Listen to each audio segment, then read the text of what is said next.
शरणागति, भगवान के चौखट की शरणागति, भगवान की भक्ति की शरणागति, गुरु चरणारविंद की शरणागति हमको कुछ फल अवश्य देती है।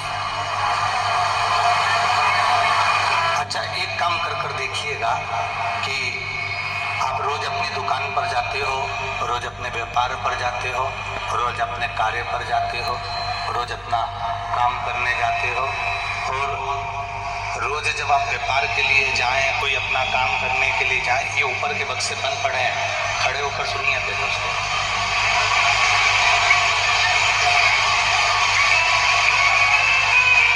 आप रोज व्यापार के लिए जाएं या आप अपने काम के लिए जाएं या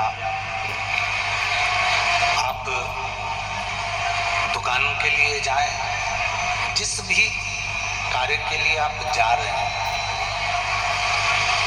जिस भी कार्य के लिए आप पहुंच रहे हैं, रोज आप जिस रास्ते से जाते हैं उस रास्ते से जाओ, मना नहीं है।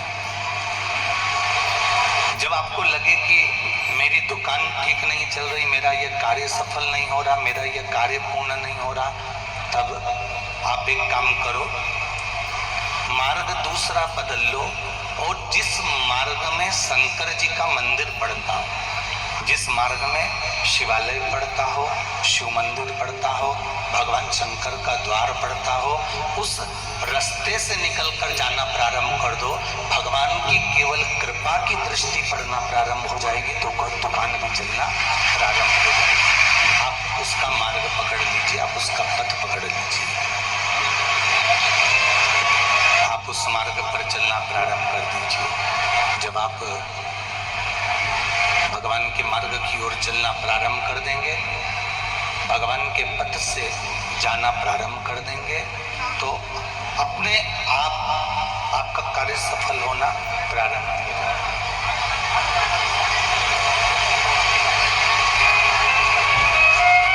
एक बार भगवान शिव की भक्ति का जो फल है,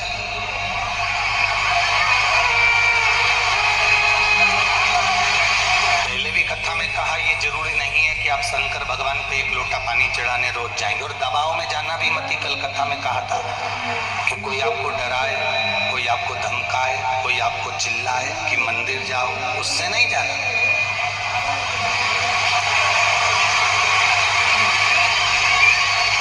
इतनी कथाओं में आप लोगों ने जितनी बार भी कथा सुनी होगी, जितने लोग आस्था चैनल पर सुन रहे हैं, फेसबुक यूट्यूब पर सुन रहे हैं, कभी हमने आपको ऐसा नहीं कहा होगा कि आप ये कार्य नहीं करोगे तो आपको ये कष्ट होगा।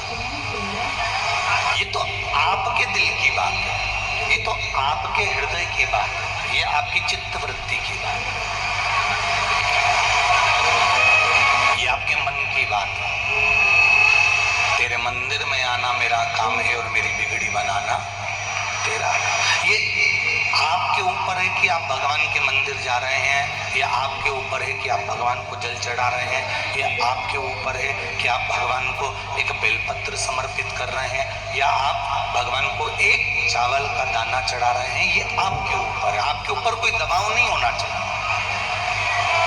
भक्ति में, भजन में, कीर्तन में, स्मरण में, मंत्र जाप में, भगवान की भक्ति के अंतर्गत मंदिर जाने में, शिव महापुराण में जाने में, या सत्संग में जाने में कोई दबाव नहीं होना चाहिए।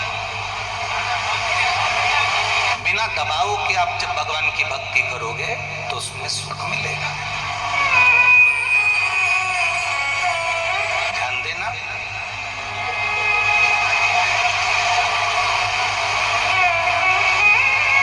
धन होगा, पैसा होगा, गले में सोने की चेन या मंगलसूत्र पड़ा होगा, तो चोर की नजर जरूर पड़ती है। आप सुंदर होंगे, बहुत सुंदर दिख रहे होंगे, तो लुच्चों की नजर जरूर पड़ती है। और यदि गले में सोने की चेन है, मंगलसूत्र धन है तो चोर की दृष्टि पड़ गई, सुंदरता थी तो लुच्चों की दृष्टि पड़ गई, और अगर मुख में श्री शिवाय नमस्तुभ्यम है तो शिव की दृष्टि जरूर पड़ गई। ये निश्चित है। आपने पंचाक्षर मंत्र जपा नमः शिवाय, आपने षडाक्षर मंत्र जपा ओम नमः शिवाय, आपने द्वादशाक्षर मंत्र जपा ओम नमो भगवते वासुदेवाय, आपने 2 अक्षर का मंत्र जपा राम, आपने 2.5 अक्षर का मंत्र जपा कृष्ण, आपने श्री शिवाय नमस्तुभ्यम मंत्र को जपा। जो तुम्हारा मन पड़े उस मंत्र का स्मरण यदि तुमने करा है, उस मंत्र का जाप यदि तुमने करा है, तुम्हारे चित्त में जो मंत्र अच्छा लगे, तुम्हें जो अच्छा लगे। सनातन धर्म में सबसे बड़ी आनंद की बात तो ये है कि जैसे बफेट में जाते हैं ना पार्टी में, तो गुलाब जामुन, इमरती, जलेबी, छम्मक लड्डू, ये वो बहुत सारा सामान रखा रहता है। तुम्हें जो अच्छा लगे वो खाओ, जो चीज अच्छी लगे उसको 2 बार खाओ। तुम बफेट में गए हो तो किसी ने मना करा कि तुमको नहीं ये तो एक ही बार खाना पड़ेगा, ये तुमको केवल एक बार खाना, नहीं नहीं। अगर बफेट है तुम्हारा मन पड़े तुम उस चीज को 2 बार खाओ, 3 बार खाओ, 4 बार खाओ, 5 बार खाओ, ये तो बफेट लगा हुआ।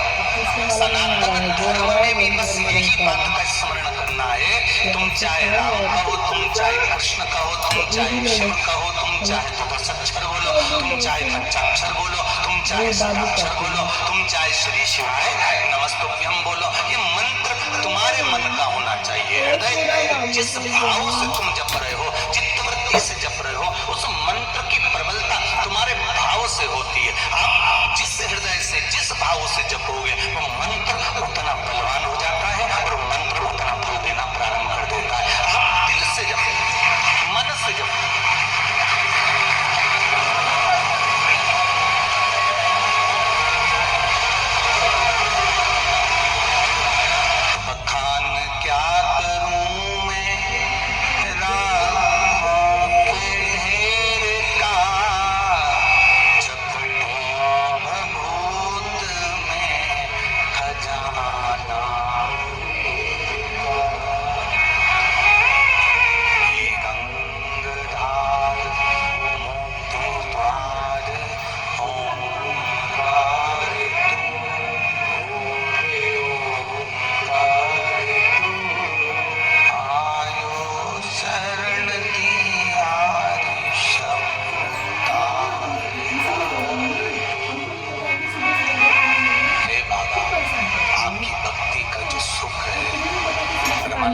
स्मरण का जो सुख है, मंत्र का जो सुख है, वो हमारे हृदय से, हमारे दिल से, हमारे चित्त से जुड़ा हुआ है।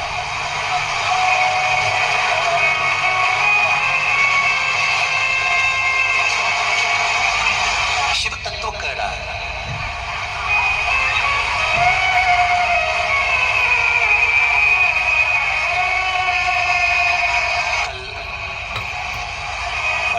गोस्वामी 1008 तुलसीदास बाबा की जयंती महोत्सव था।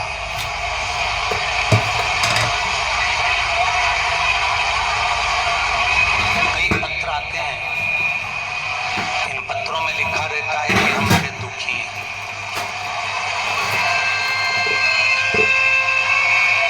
कई पत्र में लिखा रहता है कि हमारी जिंदगी में ये तकलीफें चल रही हैं। पत्र में लिखा रहता है कि गुरुजी आप हमारे दुख का कोई निवारण कर सकते हो क्या? तो पहले तो हम आपके हाथ जोड़कर क्षमा मांग लें कि ना तो हमको ज्योतिषी आती है, ना हमको कोई मंत्र आता है, ना हमको कोई तंत्र आता है, और ना हमको कोई ऐसी विद्या आती है कि घुमा के फूंक मार के फेंक दें और तुम्हारा दुख मिट जाए, ये भी नहीं है। ना हमारे पास में कोई बेल है, ना हमारे पास में कोई भभूति है।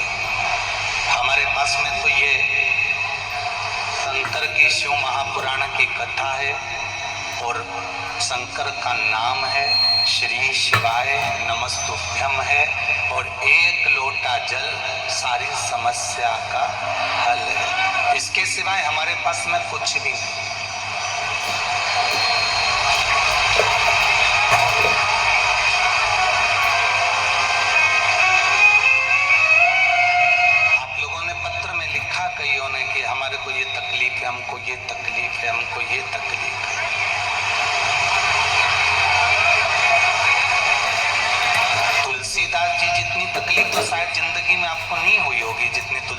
जी को हुई थी। तुलसीदास जी का जन्म हुआ और पिता आत्माराम जी ज्योतिषाचार्य थे, बड़े विद्वान, प्रखंड पंडित। तुलसीदास जी के पिताजी किसी का भाग्य देखकर लिख देते थे कि इसके भाग्य में इतना दुख है। उनके घर में बेटा हुआ तुलसीदास, तो उन्होंने जन्मदिन नहीं मनाया, पहले उसकी पत्रिका बनाई, और जैसे ही पत्रिका बनाई और उस पत्रिका में देखा तो तुलसीदास जी की पत्रिका में लिखा था कि इसका मुख जो देखेगा वो मर जाए।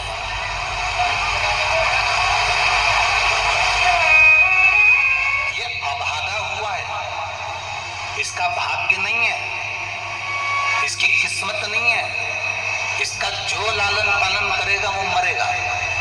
तो माँ बाप ने तुलसीदास जी को उठाकर दूसरी जगह भेज दिया। सोचो, आपकी जिंदगी में इतना दुख तो नहीं हुआ होगा कि माँ बाप ने जन्म देके तुमको दूसरी जगह पटक दिया होगा।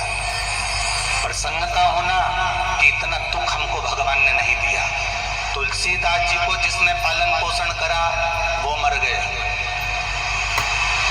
पूरे नगर में बात फैल गई, जो तुलसीदास जी का सुबह से मुंह देखेगा उसको कोई सुख की अनुभूति नहीं होगी। लोग जहां से तुलसीदास जी निकलते थे वहां से पर्दा कर लेते थे। छोटा सा बालक तुलसीदास जाता, 2-4 दाने अगर चने के मिल जाएं, 4 दाने अगर चने के मिलते थे तो तुलसीदास जी 1 दाना चने का आज खाते थे, दूसरा दाना कल खाते थे, तीसरा दाना परसों खाते थे और चौथा दाना चौथे दिन खाते थे। एक दिन में तुलसीदास जी 1 चने का दाना खाते थे और अपना पेट भरकर रहते थे। कोई भिक्षा भी नहीं देता था कि इसका मुख देखेंगे तो दुख होगा।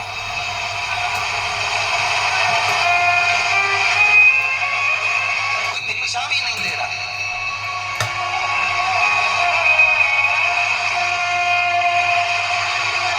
कैसे?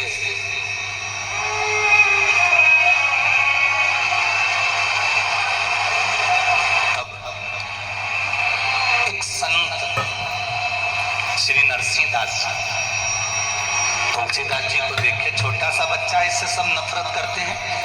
नरसिंहदास जी ने तुलसीदास जी का हाथ पकड़ा, लेकर अपने आश्रम में चले गए और इतना कथा सुनाई, इतनी कथा सुनाई, इतनी भगवान की भक्ति कराई, इतना राम नाम भगवान का जपवाया, इतना भगवान शंकर की पूजन कराई, इतना भगवान का भजन करवाया कि तुलसीदास जी के ऊपर जो दोष लगे हुए थे वो सारे दोष मिटते चले गए। और तुलसीदास साधारण नहीं, गोस्वामी तुलसीदास हो गए, जिन्होंने रामचरितमानस की रचना कर दी।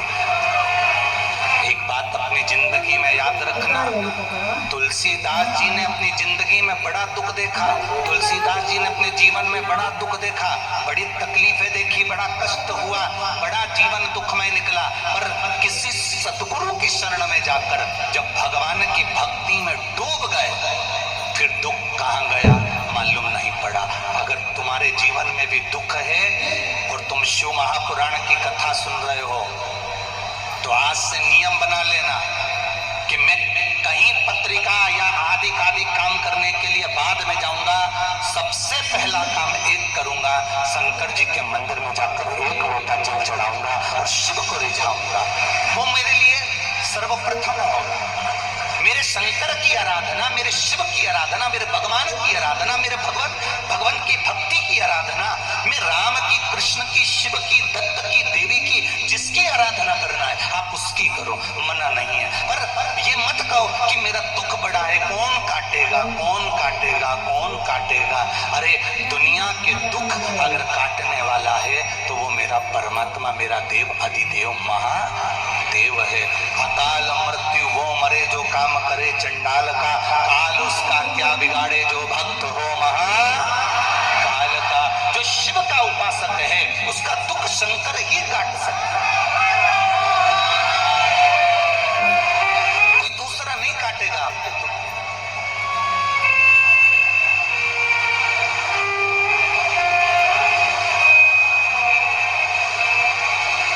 कितना जिंदगी में दुख था तुलसीदास जी के, पर कोई गुरु मिल गया, और गुरु मिला, उस गुरु ने जो भक्ति दी, उस गुरु ने जो भजन में लगाया, उस गुरु ने जो स्मरण में लगाया, उस गुरु ने जो संकीर्तन में लगाया, उस गुरु ने जो भगवान के भजन में लगा दिया, इतनी कथा सुनाई, इतनी कथा सुनाई कि रोम रोम में तुलसीदास जी के राम समा गया।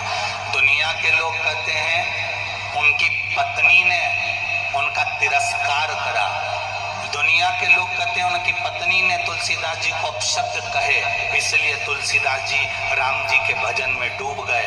ध्यान देना, आप में से भी ढेर सारे ऐसे होंगे जिनका तिरस्कार घर के लोग हर कभी कर देते हैं, तो तुम कौन सा राम जी की भक्ति में डूब जाते हो? तुम कौन से भजन में डूब जाते हो? पत्नी के तिरस्कार से या पति के तिरस्कार से या मोहल्ले वालों के तिरस्कार से या रिश्तेदारों के तिरस्कार से कोई भगवान के भजन में नहीं डूबता। भगवान के भजन में वही डूबता है जिसकी नस नस में बाल्यावस्था से भगवान का भजन भरा होता है, वो भगवान की ओर चला जाए।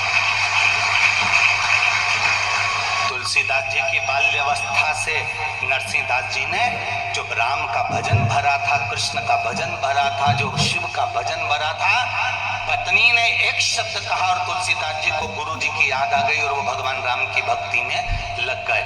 आप अपने बच्चों को जो एक लोटा पकड़ाकर मंदिर भेज रहे हो, आप अपने बच्चों को एक बेलपत्र चढ़ाने के लिए जो मंदिर भेज रहे हो, आप अपने बच्चों को एक चावल का दाना चढ़ाने के लिए मंदिर भेज रहे हो, आप अपने बच्चों को, घर की बहुओं को, बेटियों को, बच्चों को एक लोटा जल लेकर भगवान के अगर मंदिर भेज रहे हो, तो ये अंदाजा लगा कर रखना, जिसने अपने बच्चों को मंदिर का रास्ता दिखाया है, उसके घर के बच्चे कभी अपने बूढ़े माँ बाप को वृद्धाश्रम का रास्ता नहीं दिखाएंगे, ये निश्चित है। वृद्धाश्रम का रास्ता, जितने लोग अपने अपने बच्चों को मंदिर भेज रहे हो, आप नियम बना लो अपने घर के बच्चों को स्कूल बाद में जाना पहले एक लोटा पानी चढ़ा के आ, कॉलेज बाद में जाना पहले एक लोटा पानी चढ़ा कर जा, पहले शंकर जी, मम्मी मैं घर से लोटा लेकर नहीं जाऊंगा, मत जा, तो प्रणाम कर कर आ, मैं और मंदिर जाऊं, हाँ जा। ऑटो वाला ऑटो लेकर जाए, रिक्शे वाला रिक्शा लेकर जाए, रिक्शे वाले को रोक कर कह दो, हमारे बच्चों को स्कूल लेकर जाता है तो सामने से कोई शंकर जी का मंदिर हो, उस मंदिर के सामने रिक्शे को थोड़ा धीमा करना और बच्चों से कहना हर हर महादेव। जितने रिक्शे में बच्चे बैठे रहे सब एकदम मंदिर देखकर हर हर महादेव कह दो और उसके बाद में आगे बढ़ जाओ। हमारे बच्चों के जीवन में अगर काल भी मंडराएगा तो हर हर महादेव कहने से वो हर लेगा उस काल को। अपने घर के बच्चों से कहो, ऑटो वाले से, रिक्शे वाले से कह दो कि तू मेरे बच्चों को लेकर अगर स्कूल जा रहा है तो बीच मार्ग में जो मंदिर शंकर का दिखे वहां एक बार ऑटो को थोड़ा धीमा कर ले, थोड़ा सा स्लो कर ले। क्यों? ये स्पीड ब्रेकर रोड पर क्यों बनाए जाते हैं? इन स्पीड ब्रेकर को रोड पर इसलिए बनाया जाता है कि तेज चलती हुई गाड़ी को थोड़ा सा स्लो कर लो, धीमा कर लो। अगर गाड़ी धीमी कर लोगे तो एक्सीडेंट नहीं होगा। उसी तरह जैसे रोड पर स्पीड ब्रेकर बनाए जाते हैं, इनको देखकर गाड़ी को धीमा कर लेना चाहिए, गति अवरोधक को देखकर गति को रोक लेना चाहिए। जब हम रोड पर चले और हमें शंकर जी के ओटले मिले, शंकर जी के मंदिर मिले, तो समझ लेना ये गति अवरोधक है, ये स्पीड ब्रेकर है, इनको देखकर थोड़ा सा झुक जाओ, थोड़ा सा स्लो हो जाओ। तो इनके आगे अगर स्लो हो गए, झुक गए, तो जीवन की गाड़ी का कहीं एक्सीडेंट नहीं होगा। ये जीवन की गाड़ी कहीं भटकने वाली नहीं है, अपने मार्ग से कहीं कूदने वाली नहीं है। आप भजन तो करो उसका।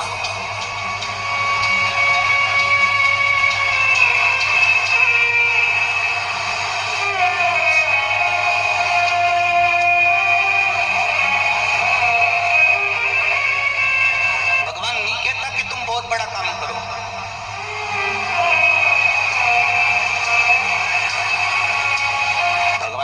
छोटा भी काम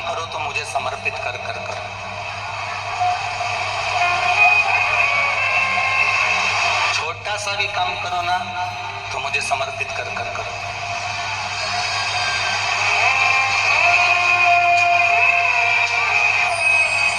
एक कथा सुनी है आप लोगों ने राम जी की?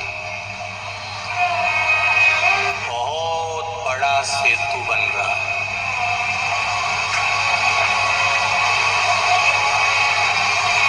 कौन बना रहे हैं?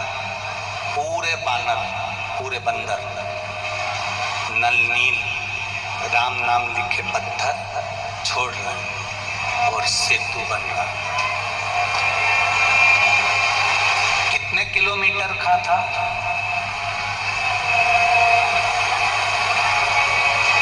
रामेश्वरम से लंका तक का जो सेतु बना था वो कितने किलोमीटर का था? 1200 किलोमीटर का।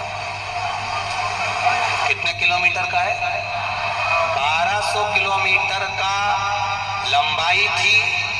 120 किलोमीटर की चौड़ाई थी सेतु।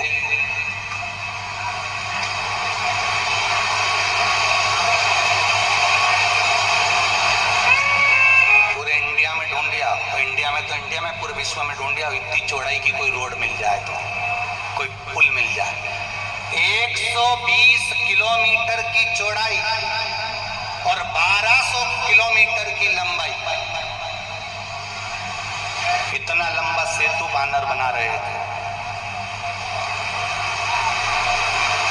सब बड़े बड़े पत्थर ला रहे थे, बड़े बड़े पत्थरों को ढूंढ कर ला रहे थे और एक छोटी सी गिलहरी, छोटी सी, क्या कर रही थी? शरीर पे रेत चिपकाकर वो पत्थरों पर जड़ा रही थी, पत्थरों पर जड़ा रही।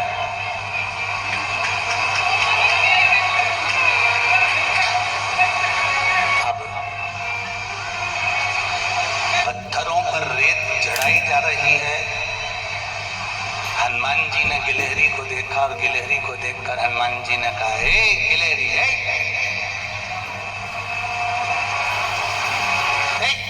इधर आ। गिलहरी हनुमान जी के पास गई। जब गिलहरी खड़ी होती है ना तो उसके दोनों हाथ यूं करते हैं और मुंडी यूं करते। गिलहरी ने जैसे मुख यूं करा और हाथ यूं करे तो हनुमान जी इधर। गिलहरी ने पूछा, क्या है? गिलहरी के 2 दांत आगे गए। हनुमान जी को देख के हंस दी। हनुमान जी बोले, इतने सारे बंदर जा रहे हैं, तेरे को थोड़ी बहुत शर्म नहीं आई? कहीं दब दुबा गई? इतनी सी तो धरी है कि चिकड़ा निकल जाएगा तेरा। इतने में गिलहरी ने अपना 2 दांत दिखाया और चल दी। हनुमान जी ने कहा, कितनी गजब की है, मुझे चढ़ा रही है, मुझे चिढ़ा रही है, गजब। वो जैसे ही आगे बढ़ी तो हनुमान जी ने फिर बुलाया, सुन रही क्या? इधर आ। गिलहरी पीछे मुड़ के देखी, फिर चली। हनुमान जी उसके पीछे पीछे गए।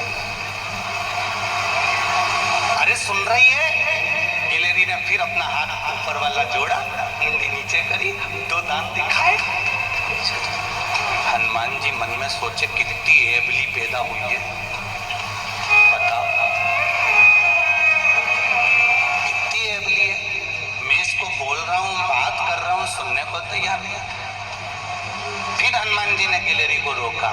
कितने बड़े बड़े बंदर निकल के जा रहे हैं, लोग कूद रहे हैं, तेरा पिचकड़ा निकल जाएगा, कोई तुझ पे पाँव रख देगा, तुझे डरमन नहीं लग रहा? तुझे डर नहीं लग रहा? गिलहरी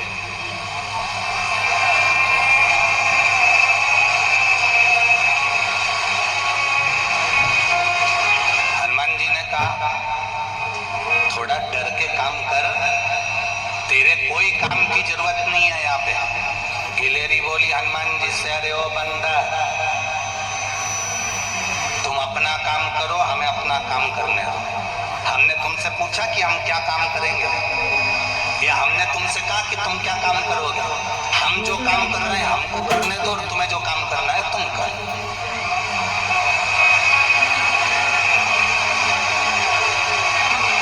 इतने में गिलहरी काम में लग गई। हनुमान जी एक बड़ा सारा पत्थर उठा के ला रहे थे, और लाते लाते लाते लाते लाते लाते हनुमान जी कई पांव वो गिलहरी की पूंछ पे धरा दिया। अब कितने बच रहे थे?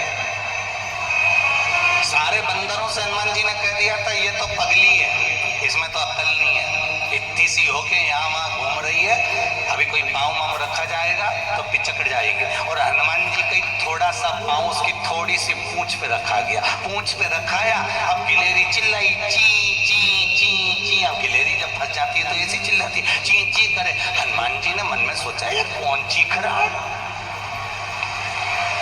अब हनुमान जी का स्वरूप बड़ा, पत्थर हाथ में बड़ा, राम नाम लिखा हुआ, और पांव रखा गया गिलहरी की थोड़ी सी पूंछ पे, और वो चींची करे। हनुमान जी ने सोचा कौन चीख रहा? जो हनुमान जी ने देखा तो गिलहरी नीचे से चिल्लाई, अरे देख के तो चल ले बंदर, देख के तो चल ले बानर, दिख नहीं दिया तुझको? मेरे ऊपर पांव रख दिया। हे भगवान, हे भगवान, हे भगवान। गिलहरी रोने लगी, आंख में आंसू भर गए। मेरी तो पूंछ तोड़ दी इसने, मेरी तो पूंछ तोड़ दी। हनुमान जी ने पत्थर पानी में डाला, गिलहरी के पास आकर बोले मैंने तेरे को पहले ही समझाया, तू बीच में क्यों आई? गिलहरी बोलने लगी मैं तेरे बीच में कब आई? मैं तो अपना काम कर रही थी, देख के तो चलना चाहिए कि कहां से जा रहे हो, हर किसी की पूंछ पे पांव रख दोगे? हनुमान जी ने कहा मैंने तेरे को समझाया था, बीच में काय कोई? इतने में गिलहरी ने कहा तू बहुत बड़बड़ बड़बड़ करता है, रुक जा, मैं राम जी के पास जा रही हूँ, आज पूरा न्याय मांग कर आऊंगी राम जी से कि मेरी पूंछ तोड़ी है तुझने, तूने रुक जा। और गिलहरी रोती रोती रोती रोती राम जी के पास पहुंच गई, राम जी के सामने जाके खड़ी हो गई। जैसे ही खड़ी हुई राम जी ने देखा गिलहरी रो रही है। राम जी ने गिलहरी को हाथ में उठाकर पूछा तुम क्यों रो रही हो? गिलहरी कहती है मेरी पूंछ देखो जरा, कितनी पूंछ को एक बंदर ने तोड़ दिया, मेरी पूंछ को। हनुमान जी ने अपना हाथ गिलहरी पर फेरा, फेरते से गिलहरी की पूंछ सही हो गई। गिलहरी की पूंछ तो सही हो गई, पर गिलहरी ने राम जी से कहा आपको न्याय तो करना पड़ेगा चाहे कुछ भी हो जाए।